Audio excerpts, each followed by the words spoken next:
comes up on your right hand side, and this is where today our session's going on. That's why we cannot go inside, but Holger will go slower, and then you can look on your right hand side. After the house is finished, we come to an awful blue garage building. Behind the garage now you see trees. Behind the trees now, coming up right inside these big windows where you see chandeliers shining through, that's the courtroom. Holger moves on a little bit, and then Homer will come to a stop that you might want to take a photo. You see the advertisement right inside for the exhibition. You will stop here for a minute maybe, that at least you can take a photo. If you now look right inside over your shoulder, you see the chandelier shining through the building. That's the actual courtroom. So that's the main building. Now, I already told you a little bit about the Nuremberg trials. So they were held in Nuremberg not because they were allowed to stay for a long time. The cemetery is spectacular out of two reasons. One is, it is old, and the tombstones are old. Most of the tombstones, you will see them in a horizontal position, have plaques on top. Plaques which are cast in bronze, made during the lifetime of a person who was buried there. He wanted to be remembered, the profession he had, the family situation, the idea of his afterlife, his hobbies. It's an amazing cemetery, and most of the epitaphs 400 years old, and they're still with a grave. Second important thing are the flowers. The rose bushes of St. John's are world famous, but only out in June.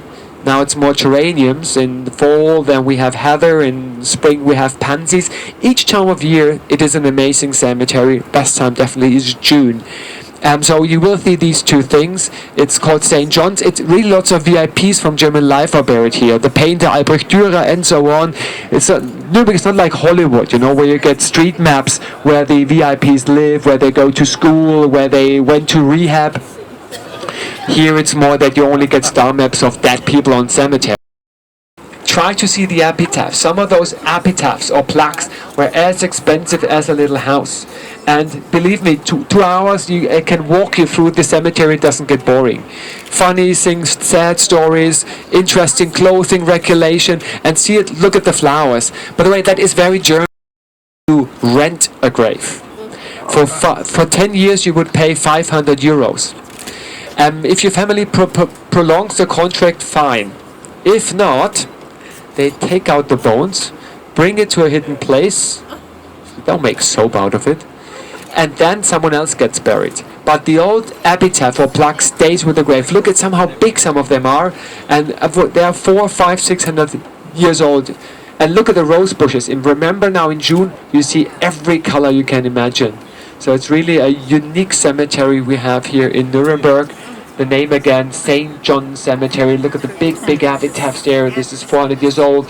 You can really... So you see right inside, they have wonderful gardens in the back. Because that was a time when everybody wanted to have a little garden like in Versailles or Sanssouci, with a lemon tree, a herb garden, orange tree, fountains, water games, and the space within the city was limited. So what the people did in Nuremberg, being quite rich, they moved out of the city, and then they built their garden houses outside.